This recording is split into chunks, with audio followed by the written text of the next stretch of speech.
president because I saw that basic bargain slipping away. I began my career helping people in the shadow of a shuttered steel mill at a time when too many good jobs were starting to move overseas. And by 2008, we had seen nearly a decade in which families struggled with costs that kept rising, but paychecks that didn't. Folks racking up more and more debt just to make the mortgage or pay tuition, put gas in the car or food on the table. And when the house of cards collapsed in the Great Recession, millions of innocent Americans lost their jobs, their homes, their life savings, a tragedy from which we're still fighting to recover. Now, our friends down in Tampa at the Republican convention were more than happy to talk about everything they think is wrong with America, but they didn't have much to say about how they'd make it right. They want your vote, but they don't want you to know their plan. And that's because all they have to offer is the same prescriptions they've had for the last 30 years. Have a surplus? Try a tax cut. Deficit too high? Try another. Feel a cold coming on? Take 2 tax cuts, roll back some regulations, and call us in the morning.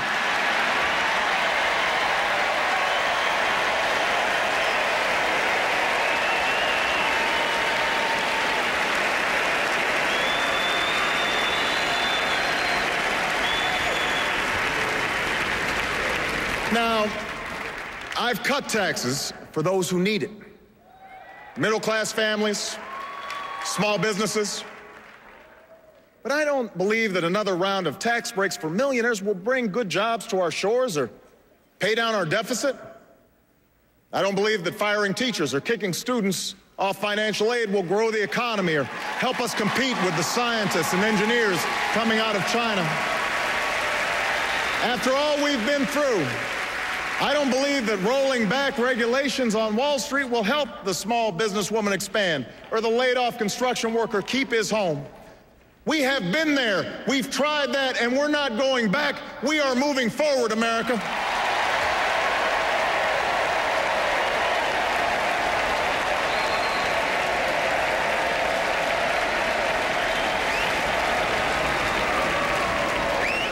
Now, I won't pretend the path I'm offering is quick or easy.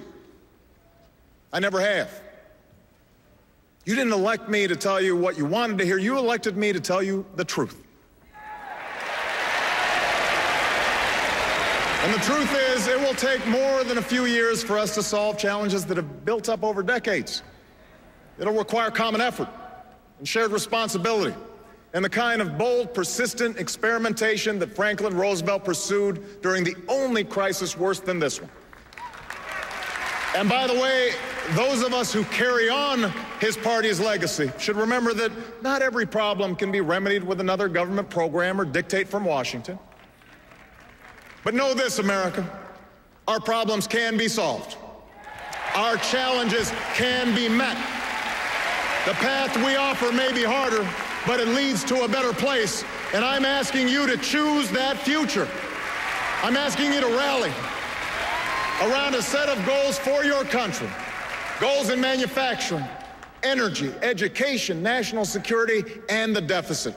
Real, achievable plans that will lead to new jobs, more opportunity, and rebuild this economy on a stronger foundation. That's what we can do in the next 4 years, and that is why I am running for a second term as President of the United States.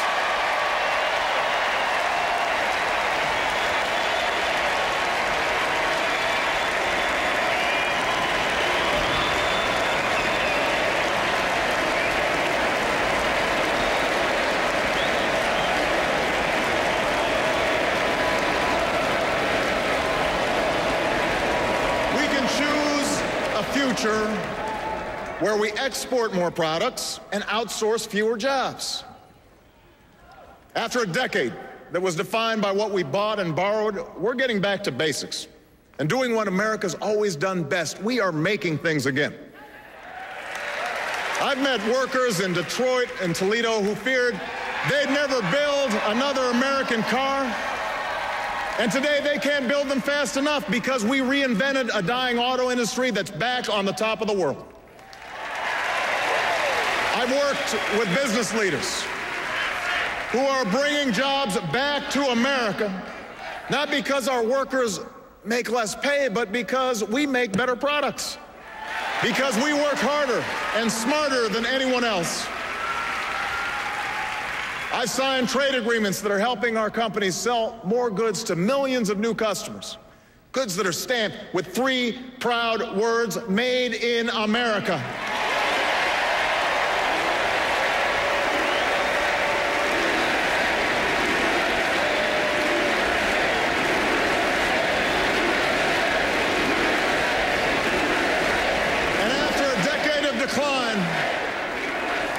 This country created over 500,000 manufacturing jobs in the last 2.5 years. And now you have a choice. We can give more tax breaks to corporations that ship jobs overseas, or we can start rewarding companies that open new plants and train new workers and create new jobs here in the United States of America.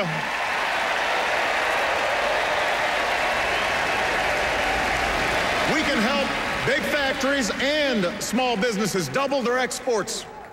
And if we choose this path, we can create 1 million new manufacturing jobs in the next 4 years. You can make that happen. You can choose that future. You can choose the path where we control more of our own energy. After 30 years of inaction, we raised fuel standards so that by the middle of the next decade, cars and trucks will go twice as far on a gallon of gas. We have doubled our use of renewable energy, and thousands of Americans have jobs today building wind turbines and long-lasting batteries. In the last year alone, we cut oil imports by 1 million barrels a day, more than any administration in recent history. And today, the United States of America is less dependent on foreign oil than at any time in the last 2 decades.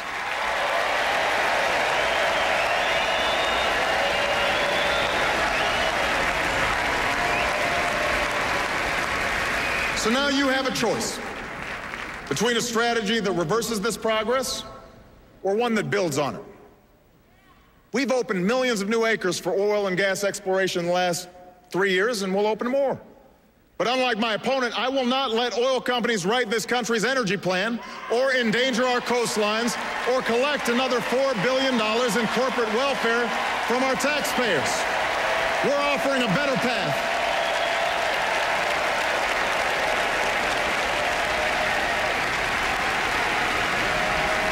We're offering a better path, a future where we keep investing in wind and solar and clean coal, where farmers and scientists harness new biofuels to power our cars and trucks, where construction workers build homes and factories that waste less energy, where we develop a 100-year supply of natural gas that's right beneath our feet. If you choose this path, we can cut our oil imports in half by 2020 and support more than 600,000 new jobs in natural gas alone.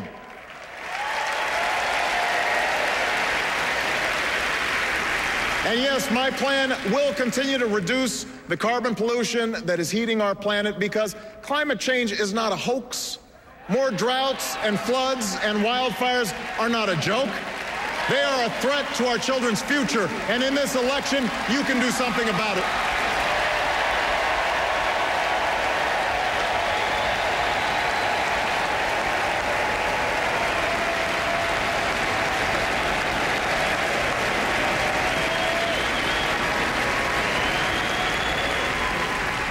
You can choose a future where more Americans have the chance to gain the skills they need to compete, no matter how old they are or how much money they have. Education was the gateway to opportunity for me. It was the gateway for Michelle. It was the gateway for most of you. And now, more than ever, it is the gateway to a middle-class life. For the first time in a generation, nearly every state has answered our call to raise their standards for teaching and learning. Some of the worst schools in the country have made real gains in math and reading. Millions of students are paying less for college today because we finally took on a system that wasted billions of taxpayer dollars on banks and lenders. And now you have a choice. We can gut education, or we can decide that in the United States of America, no child should have her dreams deferred because of a crowded classroom or a crumbling school. No family should have to set aside a college acceptance letter because they don't have the money. No company should have to look for workers overseas because they couldn't find any with the right skills here at home. That's not our future. That is not our future.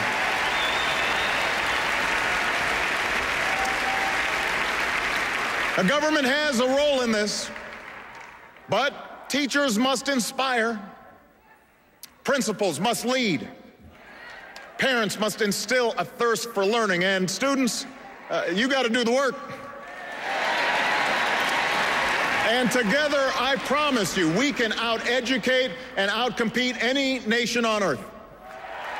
So help me recruit 100,000 math and science teachers within 10 years and improve early childhood education. Help give 2 million workers the chance to learn skills at their community college that will lead directly to a job. Help us work with colleges and universities to cut in half the growth of tuition costs over the next 10 years. We can meet that goal together. You can choose that future for America.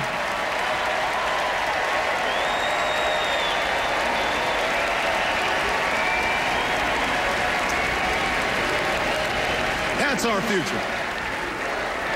You know, in a world of new threats and new challenges, you can choose leadership that has been tested and proven. 4 years ago, I promised to end the war in Iraq. We did. I promised to refocus on the terrorists who actually attacked us on 9/11, and we have. We've blunted the Taliban's momentum in Afghanistan, and in 2014, our longest war will be over. A new tower rises above the New York skyline. Al-Qaeda is on the path to defeat, and Osama bin Laden is dead.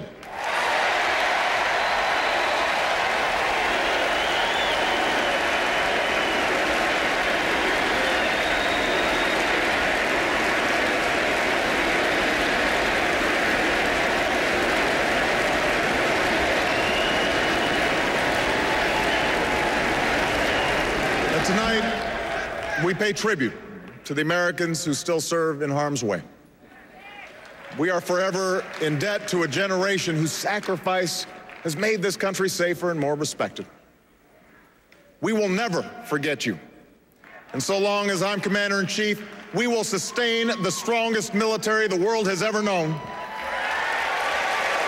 When you take off the uniform, we will serve you as well as you've served us, because no one who fights for this country should have to fight for a job or a roof over their heads or the care that they need when they come home.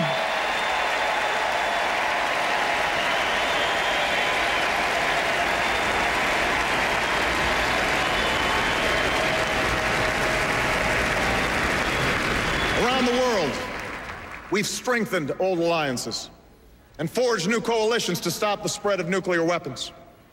We've reasserted our power across the Pacific and stood up to China on behalf of our workers. From Burma to Libya to South Sudan, we have advanced the rights and dignity of all human beings, men and women, Christians and Muslims and Jews. But for all the progress that we've made, challenges remain. Terrorist plots must be disrupted. Europe's crisis must be contained. Our commitment to Israel's security must not waver, and neither must our pursuit of peace. The Iranian government must face a world that stays united against its nuclear ambitions. The historic change sweeping across the Arab world must be defined not by the iron fist of a dictator or the hate of extremists, but by the hopes and aspirations of ordinary people who are reaching for the same rights that we celebrate here today. So now we have a choice.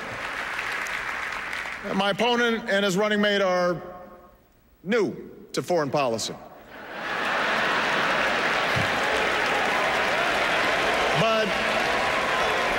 from all that we've seen and heard, they want to take us back to